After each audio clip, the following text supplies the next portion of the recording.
बरतानिया में corona virus की नई किस्म आने के बाद अब दुनिया में खौफ और बेचैनी बढ़ने के साथ साथ नई किस्म की वबा से बचाव की आलमी कोशिशों के लिए एक नया चैलेंज भी सामने आ गया है। अब तक 40 से ज़ायद ममालिक बरतानिया से आने वाली परवाज़ों पर सफरी पाबंदियां लगा चुके हैं। बरतानिया में कोरोना की जिस नई किस्म की मौजूदगी का इंकशाफ हुआ है वो तेज़ी से फैलने की सलाहियत रखती है और इसकी वजह से बरतानिया में कोरोना के नए केसेस में बहुत तेज़ी से इजाफा भी देखा जा रहा है। हुकूमत ने नई किस्म आने के बाद मुल्क में सख्त लॉकडाउन और मुतासरा इलाकों के शहरियों के इलाका छोड़ने पर भी पाबंदी लगा दी है। अब सवाल ये पैदा होता है कि कोरोना की पहली किस्म ही अब तक दुनिया भर में लाखों जानें ले चुकी है, तबाही मचा चुकी है, कई मुल्कों की मईशतों को तबाह कर चुकी है, तो फिर क्या तेज़ी से फैलती कोरोना की ये नई किस्म दुनिया में मजीद तबाही लाएगी या इससे भी समाजी फासले, मास्क, सैनिटाइजर्स का इस्तेमाल और हाथ धोने जैसी एहतियात करके किसी हद तक बचा जा सकता है। इस पूरी सूरत हाल पर बात करते हैं। डॉक्टर जावेद अकरम साहब इसी तारुफ के मोहताज नहीं है। मीर इकराम साहब हमारे साथ मौजूद हैं, बोल न्यूज़ के बरतानिया के नुमाइंदे हैं। डॉक्टर जावेद साहब, ये जो अब नई किस्म बरतानिया में इस वक्त ये आई है, क्या दूसरे ममालिक इससे महफूज हैं? बरतानिया के अलावा कहीं और इसको देखा गया है, इसका सामना किया गया है? कुछ ऐसी इत्तलात इन्फॉर्मेशन है आपके पास? देखें, B117 इसको कहते हैं, B117, क्योंकि 117 जो इसकी पोजीशन है वायरस की, वहाँ पे ये वेरिएशन आई है और ये ऑलरेडी कम से कम 6 ममालिक में मौजूद है यही वेरिएशन। और ये शुरू हुई थी शायद साउथ अफ्रीका से, उसके बाद ये ऑस्ट्रेलिया, इटली और अब यूके में। तो ऑब्वियसली ये एक बहुत काफ़ी तशवीशनाक चीज़ है और उसकी वजह ये है कि इस म्यूटेशन का जो रिजल्ट है वो ये है कि जो ट्रांसमिशन पोटेंशियल है इसका या इन्फेक्टिविटी है वो 70 गुना ज़्यादा है, 17 फोल्ड ज़्यादा है देन ओल्ड जो हमारे पास ये RNA वायरस थी कोविड-19।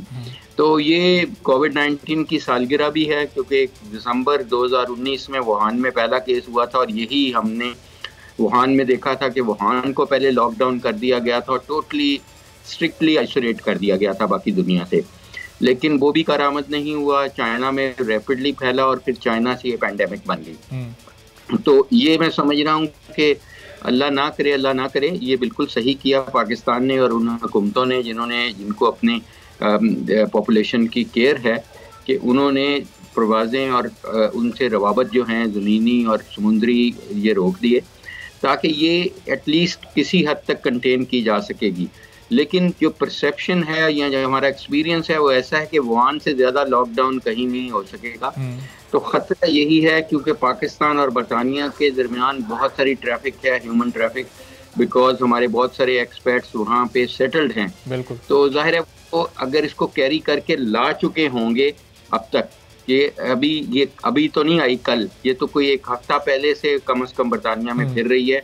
और एक इसकी और तशवीशनाक चीज़ है कि ये यंगर पॉपुलेशन को, टीनेजर्स को और बच्चों को ज़्यादा अफेक्ट होती है। अच्छा। तो उसमें पहले वाली जो फॉर्म थी उसमें हमें पता था कि बच्चे रिलेटिवली प्रोटेक्टेड हैं। अभी तक ये हम नहीं कह सकते कि ये ज़्यादा विरुलेंट है, आदमी के इंसान के लिए ज़्यादा डैमेजिंग है, लेकिन ये हम ज़रूर कह सकते हैं कि जब नंबर्स ही बढ़ेंगे इसके ट्रांसमिशन पोटेंशियल की वजह से, तो मोर्टेलिटी जो हम 3% क्लेम कर रहे हैं वो 3% की एब्सोल्यूट नंबर्स बहुत ज़्यादा हो जाएंगे। बिल्कुल। ऑलरेडी हमें पता है 1 लाख के करीब लोग कीमती जानें जा चुकी हैं दुनिया में इस वायरस की वजह से।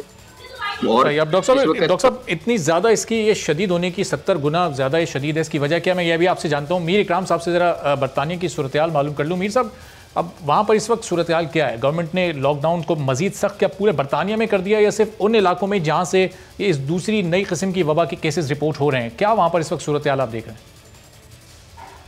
जी बिल्कुल, यहाँ जो सूरत हाल इस वक्त है बरतानिया में वो ओवरऑल सख्ती की हुई है, सिर्फ एक जगह नहीं। लंदन टियर 4 में है और इस तरह से कुछ पॉलिसीज बनाई गई हैं कि अगर आप एक शहर से दूसरे शहर यानी लंदन से आप मैनचेस्टर जाते हैं तो आपको वहां पर भी 10 दिन के लिए आइसोलेशन में जाना होगा, आपको क्वारंटाइन करना होगा। बहुत ज्यादा सख्त कवानीन बनाए जा रहे हैं।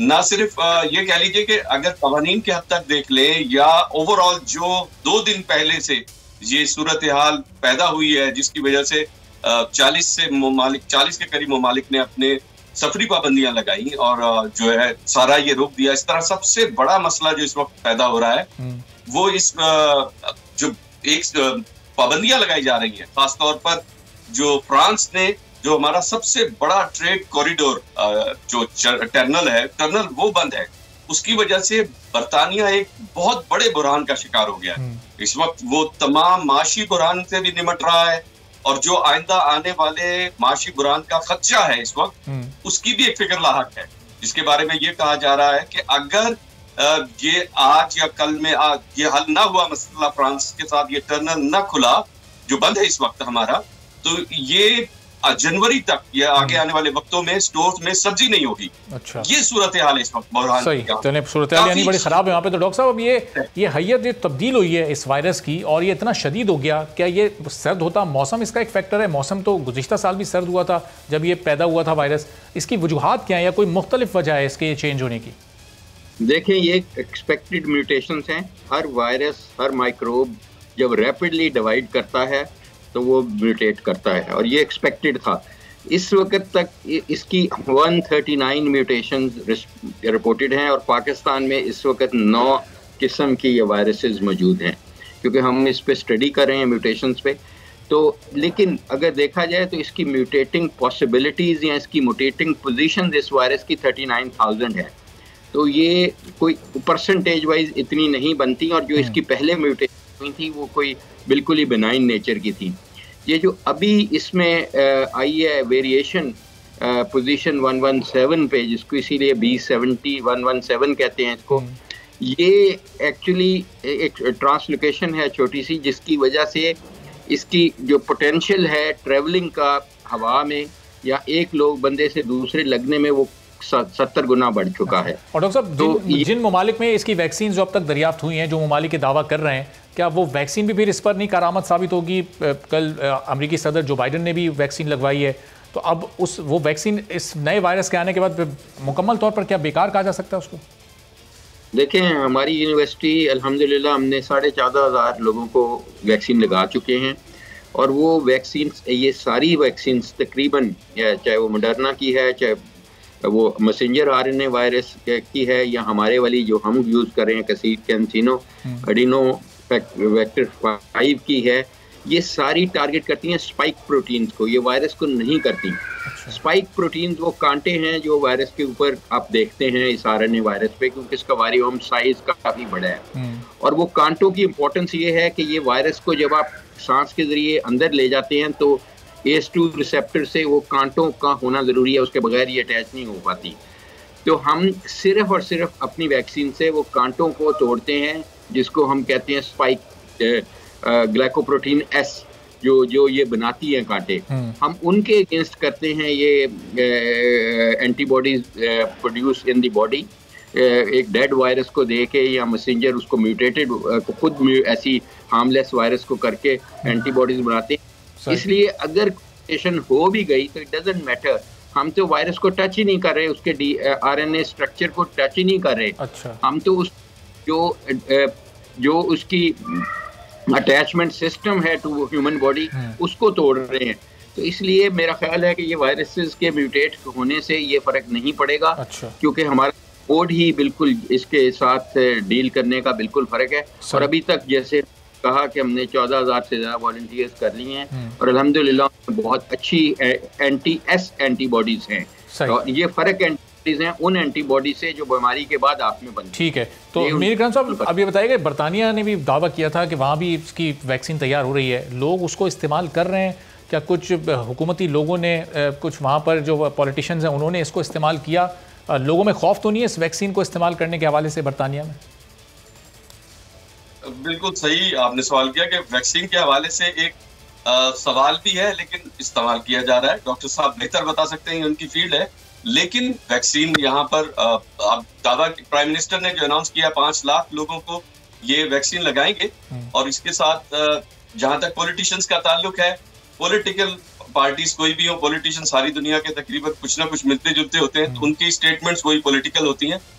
NHS के लोगों ने इस वैक्सीन को लगवाया है पॉलिटिशियंस में से कुछ ने लगवाया है, लेकिन अनाउंस इस हद तक नहीं किया अभी उन्होंने, सामने नहीं बताया कि आम आदमी बर्तानिया का क्या सोच रहा है, इस वायरस को सीरियस ले रहा है और इस वैक्सीन को लगवाने में इंटरेस्टेड है? वैक्सीन को लगवाने से वो खौफ का शिकार तो नहीं है कि कहीं कोई रिएक्शन ना हो जाए? आम आदमी क्या सोच रहा है वहां का? आम आदमी तजब्बुब में है, आम आदमी के जहन में सवाल जरूर है, क्योंकि कुछ चीजें ऐसे सामने आई, एक नर्स ने लगवाई है उसके बाद वो बेहोश हो गई, ये चीजें सामने आई और वो उसकी वजह से कुछ सवाल लोगों के जहन में है, कुछ हैं लोग फिक्र में है कि, लेकिन वैक्सीन लगवानी है, इस बात का तो तय है कि लोग इस तरफ से मुतमईन भी हैं कि चलो वैक्सीन आ गई, अब कुछ बेहतरी होगी, उम्मीद है वैक्सीन की। और अब तक कोई ऐसी खतरनाक चीज सामने नहीं आई वैक्सीन की कि खुदा न खास्ता उसके लगाने से कोई बड़ा नुकसान हुआ हो, लेकिन लोग चाहते हैं, क्योंकि पहले 80 साल की उम्र के लोगों को, फिर उसके बाद इस तरह से इन्होंने क्राइटेरिया तय किया है बरतानिया हुकूमत ने कि वैक्सीन किस अंदाज में लगाई जाएगी, तो वैक्सीन की हद तक तो लोगों में इत्मीनान है, लेकिन कहीं ना कहीं कुछ छोटा सा तबका है जिसमें सवाल मौजूद है, वो सवाल करते हैं वैक्सीन। सवालात भी लोगों के जहनों में मौजूद है। बहुत शुक्रिया अमीर इकराम हमारे साथ मौजूद थे। डॉक्टर जावेद अकरम साहब, आपका ही बहुत शुक्रिया के लिए वक्त निकाला। और ज़ाहिर नई एक किस्म की वबा बरतानिया में सामने आई है, अब देखना है कि इससे किस तरह बरतानिया और फिर दीगर ममालिक निमटते हैं। और आखिर में जाते जाते चेयरमैन पैमरा सलीम बेग अब तक अपने ओहदे पर मौजूद हैं। वज़ीर आज़म से बारहा हम ये अपील और मुतालबात कर चुके हैं कि चूँकि उनका तकर्रुर मेरिट पर नहीं हुआ था, इसलिए अब उनको इस ओहदे से हटाया जाए। जैसे जैसे दिन गुजर रहे हैं इस एहतजाज का दायरा वसी होता जा रहा है और सिर्फ सहाफ़ियों की नहीं बल्कि अब आवाम का भी ये मुतालबा है, आवाम की भी अपील है कि चेयरमैन पैमरा सलीम बेग को हटा दिया जाए, चूँकि उन्होंने जो फैसले किए वो किसी भी तौर मेरिट पर मबनी नहीं थे। हक और सच की आवाज़ को उन्होंने दबाना चाहा जिसको वो दबा नहीं सकते, और उस वक्त तक ये एहतजाज जारी रहेगा जब तक वज़ीर आज़म इस पर कोई सीरियस नोटिस नहीं लेते और चेयरमैन पैमरा सलीम बेग को उनके ओहदे से हटाते नहीं हैं। उस वक्त तक तमाम सहाफ़ी बरादरी एहतजाज करती रहेगी और मुल्क के हर प्रेस क्लब के बाहर रोज़ाना आपको एहतजाज के मनाजिर भी दिखाई देते रहेंगे। इजाज़त दीजिए, अल्लाह हाफ़िज़।